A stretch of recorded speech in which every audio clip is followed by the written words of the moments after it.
It's quiet, it's safe, it's a family atmosphere. Danielle Bailey Lash grew up in Walnut Cove, North Carolina. The tranquil town of just over 1,000 people sits right along picturesque Ballew's Lake.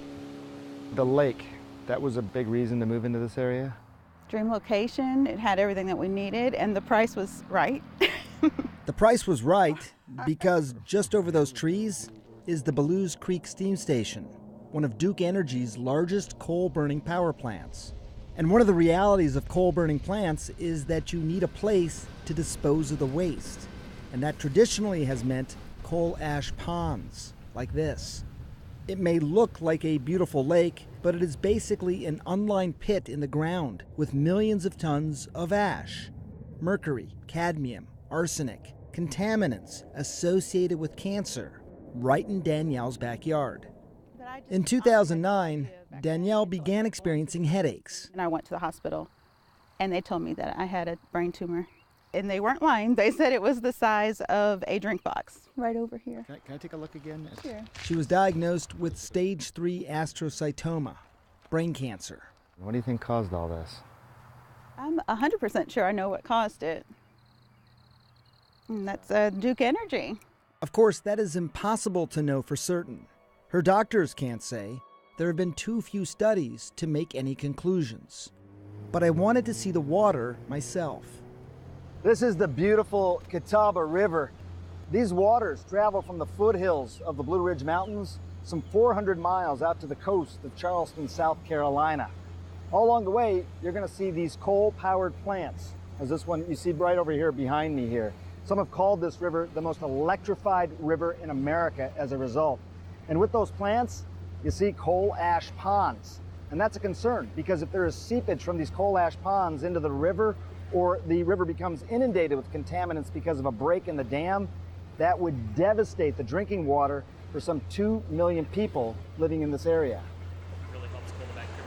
Riverkeeper Sam Perkins is giving me a tour of what he calls the capital of coal ash. You're looking up about 100 feet that has built up over the years holding back all that ash. How safe is it?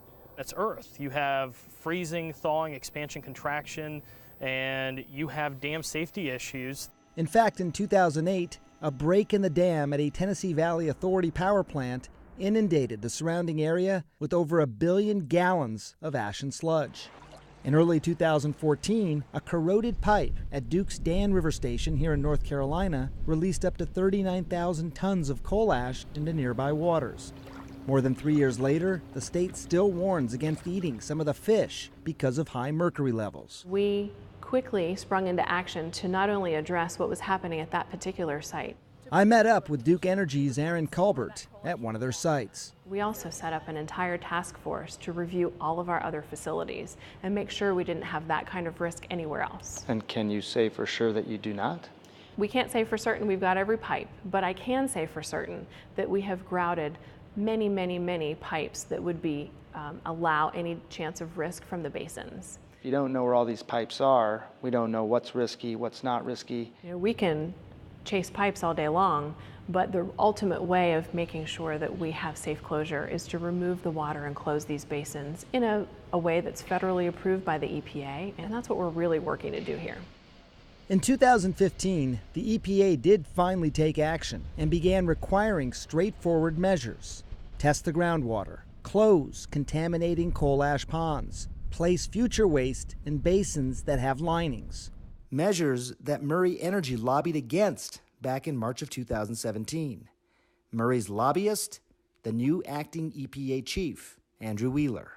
I did work for a coal company, and I'm not at all ashamed of the work that I did for the coal company.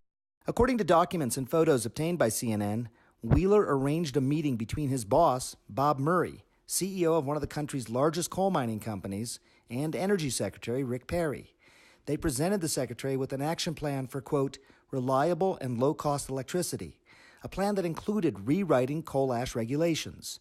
That same plan was also sent to the EPA, the organization Wheeler now runs. The EPA is in a rush to do things that it will benefit these coal ash utilities, purely because of the influence of their trade associations and their lobbyists.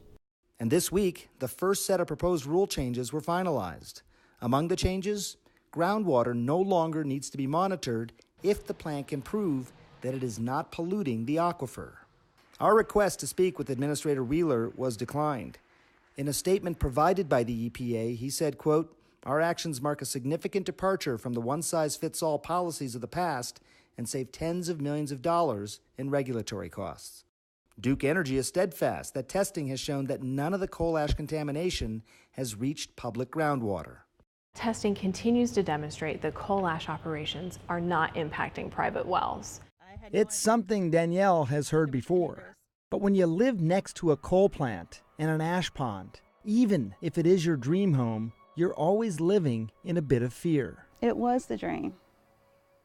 We're still paying for that dream, unfortunately, but I'll have to dream somewhere else. Dr. Sanjay Gupta, CNN, Charlotte, North Carolina.